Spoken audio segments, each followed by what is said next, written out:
Ockhi, Fengal, டானா, நிஷா, மோரா, இந்த பேர்லாம் உங்களுக்கு ஞாபகம் இருக்கா?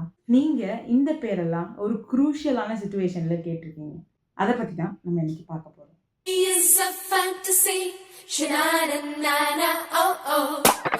How cyclones get their name?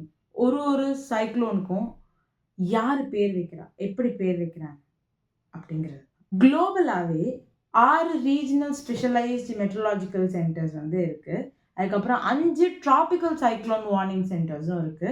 இந்த மாதிரி சைக்ளோன் ரிலேட்டடாக ஐடியாஸ் சொல்ல, கருத்து சொல்ல, அதுக்கப்புறம் வந்து வார்னிங்ஸ் கொடுக்க அண்ட் பேரெல்லாம் டிசைட் பண்ண. இந்தியாவில் இந்தியன் மெட்ரலாஜிக்கல் டிபார்ட்மெண்ட் வந்து one of the regional specialised meteorological centres. ஓகேவா? இவங்களும் சைக்ளோன்ஸ்க்கெல்லாம் பேர் கொடுப்பாங்க. இவங்க நார்தர்ன் இந்தியன் ஓஷன்லேருந்து 62 km/h விண்ட் ஸ்பீட்ல வர எல்லா சைக்ளோனுக்கும் இவங்க பேர் கொடுக்கறதுக்கு ரைட்ஸ் இருக்கு. சரி, இந்த மாதிரி எத்தனை கண்ட்ரிஸ் கொடுக்கலாம் அப்படின்னா 13 கண்ட்ரிஸ் நார்தர்ன் இந்தியன் ஓஷன் ரீஜியன்லேருந்து கொடுக்கலாம். அது 13 கண்ட்ரிஸ் என்னென்ன அப்படின்னா Bangladesh, India, Iran, Maldives, Myanmar, Oman, Pakistan, Qatar, Saudi Arabia, Sri Lanka, Thailand, United Arab Emirates and Yemen. இந்த 13 கண்ட்ரிஸுமே நார்தர்ன் இந்தியன் ஓஷன்லேருந்து வர எல்லா சைக்ளோனுக்குமே அவங்களால பேர் தர முடியும். ஒரே பேர் தான் எல்லாரும் யூஸ் பண்ணுவாங்களா? இல்லை, இது வந்து சைக்கிளிக் மேனர்ல போகும்.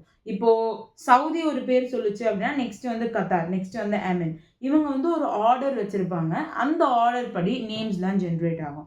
ஃபார் எக்ஸாம்பிள், இந்த இப்போ ரீசெண்டாக வந்த சைக்ளோன் ஃபெங்கல், அது வந்து Saudi Arabian name, Saudi Arabia suggest பண்ண நேம்.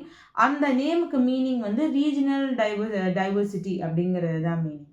அதே மாதிரி சைக்ளோன் டானா அப்படிங்கிறது வந்து கத்தார் சஜஸ்ட் பண்ண நேம். அது பேர் வந்து ஜென்ராசிட்டி, அந்த வார்த்தைக்கு பேர் ஜென்ராசிட்டி.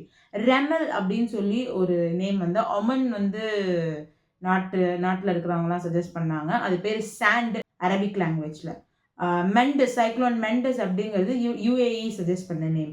அதே மாதிரி தாய்லாந்து வந்து சித்தாரங் அப்படின்னு சொல்லி ஒரு சைக்ளோன் பேர் சஜஸ்ட் பண்ணாங்க. அது பேர் healing stone or star of the sea அப்படின்னு சொல்லலாம்.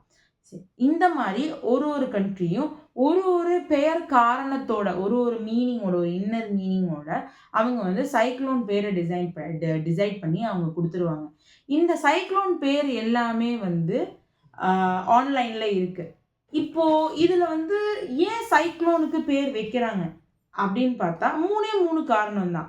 ரொம்ப ரேரா தான் எனக்கு தெரிஞ்சு தமிழ்நாட்டிலையோ இல்லை இந்தியாலேயோ வந்து ஒரே டைம்ல 2 சைக்ளோன் வர மாதிரி இருந்திருக்கு. எனக்கு தெரிஞ்சு ஒரு தடவை வந்திருக்கு. பட் என்ன சைக்ளோன்ங்கிறது எனக்கு ஸ்ட்ரைக் ஆகல. உங்களுக்கு தெரிஞ்சா நீங்க கமெண்ட் பண்ணுங்க. அந்த மாதிரி ஒரே டைம்ல 2 சைக்ளோன் வர நிறைய இடங்கள் இருக்கு. அந்த மாதிரி வரும்போது பப்ளிக்கு வந்து எந்த சைக்ளோன் எந்த ரீஜனை அட்டாக் பண்ணுது அப்படின்னு சொல்லி ஒரு பப்ளிக் அவேர்னஸ் வரணும். இப்போ ஒரு பப்ளிக் அவேர்னஸ் வரணும். அதுக்காக தான் வந்து இந்த நேமிங் சிஸ்டம் கொண்டு வராங்க. இதுதான் ஃபர்ஸ்ட் ரீசன். செகண்ட் ரீசன் வந்து கம்யூனிகேஷன்.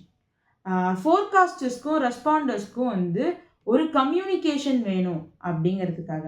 ஸோ இப்போ ஒரு பர்டிகுலர் ரீஜியனில் இருக்கிறவங்களோட ஃபோர்காஸ்டர்ஸ்க்கு அந்த பீப்புளுக்கு பப்ளிக் அட்டென்ஷன் கொடுக்க அவங்களுக்கு இந்த நேமிங் சிஸ்டம் யூஸ் ஆகுது.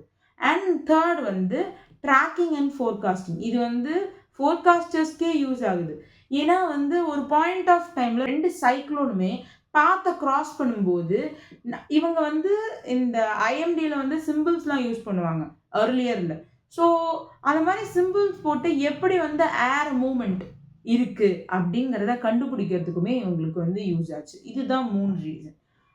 நீங்கள் வந்து யோசிக்கலாம், இப்போது ஃபெங்கல் அப்படிங்கிற பேரை வந்து ஐஎம்டி டிக்ளேர் பண்ணுறதுக்கு முன்னாடியே வந்து எப்படி வந்து news channels, other private reporters இவங்கெல்லாம் வந்து சொன்னாங்க அப்படின்னு. இது ரொம்ப பெரிய விஷயம்லாம் இல்லை. ஏன் அப்படின்னா every office in and around world government offices ஒரு சில விஷயம் கவர்மெண்ட் வந்து மக்களுக்கு தெரிவிக்கலாம் அப்படின்னு சொல்லி ஒரு சில ஐட்டம் வச்சுருக்காங்க. ஒரு சில ஐட்டம் அப்படி வச்சுக்கல. ஸோ இந்த நேம்ஸ் எல்லாம் மக்களுக்கு தெரியலாம் அப்படின்னு சொல்லி they have posted it in the open forum. நம்ம கூகுளில் போய் what will be the next cyclone name in India அப்படின்னு டைப் அடிச்சா you will get what name we will have for the next cyclone. Maybe Shakti அப்படின்னு நினைக்கிறேன். அது ஸ்ரீலங்காலேருந்து suggest பண்ண நேம். ஸோ பெங்கலுக்கு அப்புறம் சக்தி. இப்போ அடுத்த என்ன சைக்ளோன் வருதோ அதுக்கு பேர் சக்தி. ஸோ இது வந்து யார் வேணாலும் யூஸ் பண்ணலாம். ஸோ ஒரு குறிப்பிட்ட மழை வந்து சைக்ளோனா இல்லைன்னா நார்மலாக பேஞ்சிட்டு போகிற மழையா அப்படிங்கிறது ஐஎம்டி டிசைட் பண்ணி ஐஎம்டி பேர் கொடுக்குற வரைக்கும் that is not sure. கருத்து what I am here to say is cyclone is very important while naming them and knowing them is also necessary to make or to recognize a weather situation as a cyclone. ஒரு particular வானிலை இது ஒரு வானிலை அமைப்பு cyclone அப்படின்னு recognise ஆகிறது ரொம்ப முக்கியம். அப்படி ஆயிடுச்சு அப்படின்னா ஒருத்தரும் தான் வந்து எப்படி வந்து தன்னோட வீட்டை ப்ரிப்பேர் பண்ணணும் அப்படிங்கிறது அதை விட ரொம்ப முக்கியமான விஷயம். So stay updated with weather forecast in and around the world. ஏதாச்சும் எமர்ஜென்சி பிளான் எப்பயுமே கையில் வச்சுங்க. Prioritise few things when there is important scenario like this arises. Next time if there is a cyclone, you will surely know how the names are popping up. எப்படி ஒரு name ஒரு பேர் வந்து ஒரு சைக்ளோனுக்கு எப்படி வைக்கிறாங்க அப்படிங்கிறது உங்களுக்கு தெரியும். Bye bye.